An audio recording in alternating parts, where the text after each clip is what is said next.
This is what we are doing, the angular testing.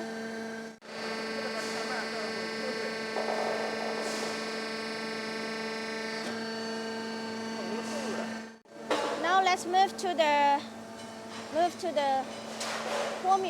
punch machine. And right now, and it seems there is 9 punch is on the working. The speed, the punch speed cannot check with forming machine. Let's go to the punch.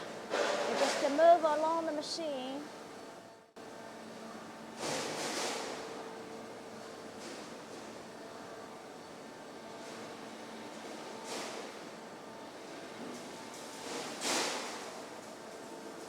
Let's see the punch.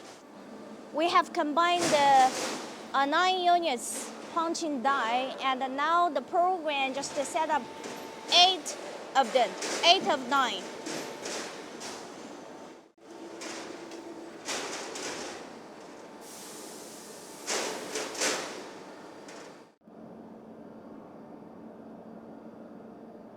Okay, here's the color.